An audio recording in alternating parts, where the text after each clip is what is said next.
cooperating. Thank you so much. This is a great honor for me to invite the Director of Center for Policy Dimensions and ALC Solicitors, Senior Solicitor and Mediator, Mr. Muhammad Sohail Babar. Mr. Khan, please come on stage for welcome speech. Mr. Khan, clapping for Mr. Khan.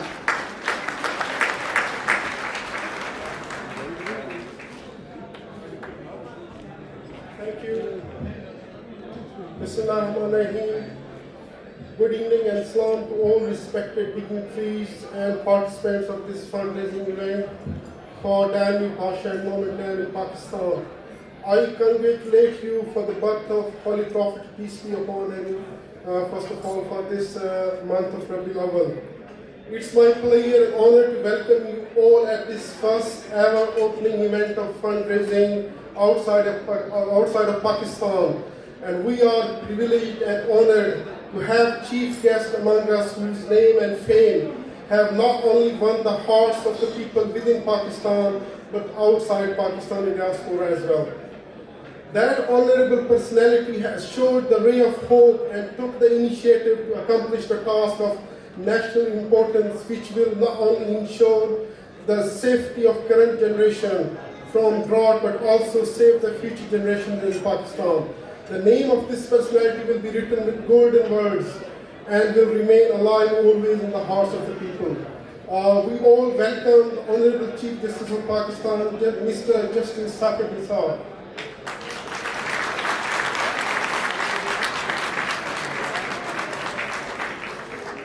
Mr. Justice Sohail Babar is the first personality who took the initiative to save the future generations and derived this movement for building of the dams and have proved himself a true son of soil. I must say that due to Mr. Justice Sohail Babar, his initiative for such good cause of building dam has taken the shape of campaign, and it hasn't been limited to the fundraising event only. His reputation and fame have exceeded his stature, and he has taken such steps which no one else has taken so far.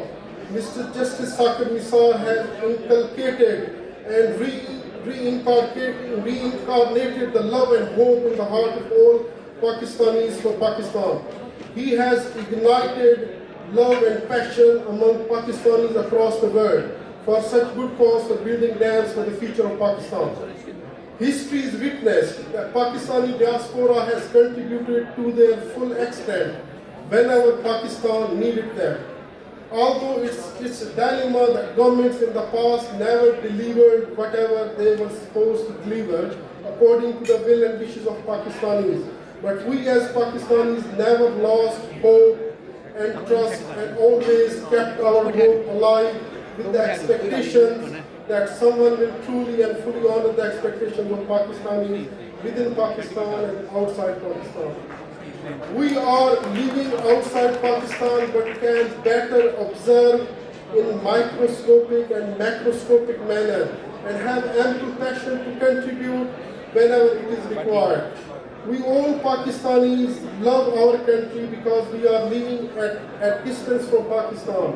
And in my point of view, distance increases the intensity of love. We all understand that there are so many problems in Pakistan and in its system, but someone has to start from somewhere. And one of the biggest problems in Pakistan, apart from other few problems, are the energy crisis and conservation of natural resources of water. Pakistan is running out of fresh water at an alarming rate, and international experts anticipate that Pakistan is likely to suffer a shortage of 31 million acre-feet of water by 2025. This shortfall will be devastating for a country with an agriculture-based economy. I would like to quote 65th verse of Surah Al-Nahl in the Holy Quran, where Allah has emphasized the importance of water. And Allah has sent down rain from the sky and given life thereby to the earth after its lifelessness. Indeed, in that is a sign for people who understand, who listen. Water is a fundamental element of life. There is no concept of life without water. With perspective to Pakistan, it has a significant value for Pakistan's agriculture-based economy. Availability of water per capita in Pakistan is decreasing due to increasing population, economic development, and due to other factors. Pakistan's population has grown from mere 30 million in 1947 to about 220 million in 2018. As a result, water availability has decreased from 5,000 cubic meters per capita in 1951 to less than 1,000 meters per capita now, making us a water-scarce country. Agriculture is the mainstay and backbone of Pakistan's economy, and 23% of GDP of Pakistan comes from the agriculture. It has vital for our food security, and it is the main source of sustenance, which employs more than 50% of our labor force. And our main exports are based on agriculture. 93% of our harvest water from this system is used for irrigation, and remaining 7% meets all other needs like drinking and domestic and industry, energy, etc. etc. Let's come to the point of Dam Basha Dam. It will be a concrete filled gravity dam which will be constructed on the river Indus in Gilgit-Baltistan in Pakistan. Upon completion, Dam Basha Dam would be one of the highest rolled compacted concrete dam in the world. The dam site is situated near a place called Basha in Gilgit-Baltistan, Dam district. Upon completion, Basha Dam would produce 4,500 megawatts of electricity through environmentally clean hydropower generation. It would store an extra 8.5 million acre-feet water, which would be used for irrigation and drinking. It would extend the life of existing Tarbela Dam located downstream by 35 years, and would control flood damage by river Indus downstream during the high floods. According to the experts, the estimated cost of Basha Dam would be in between 12.6 to $16 billion.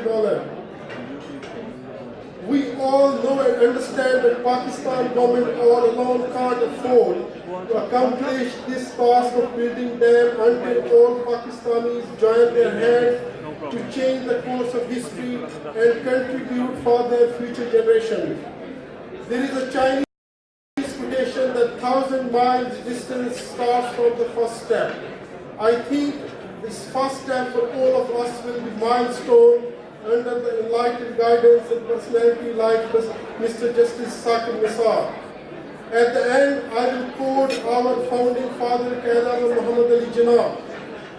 With faith, discipline, and selfless devotion to duty, there is nothing worthwhile that we can't achieve. Ladies and gentlemen and honorable guests, we certainly achieve if we will have strong belief and faith on our objective. If you focus on results, you will never change. But if you focus on change, you will get results. Thank you very much and bless you all. Thank you, Mr. Khan, for detailed briefing and introduction. Thank you so much.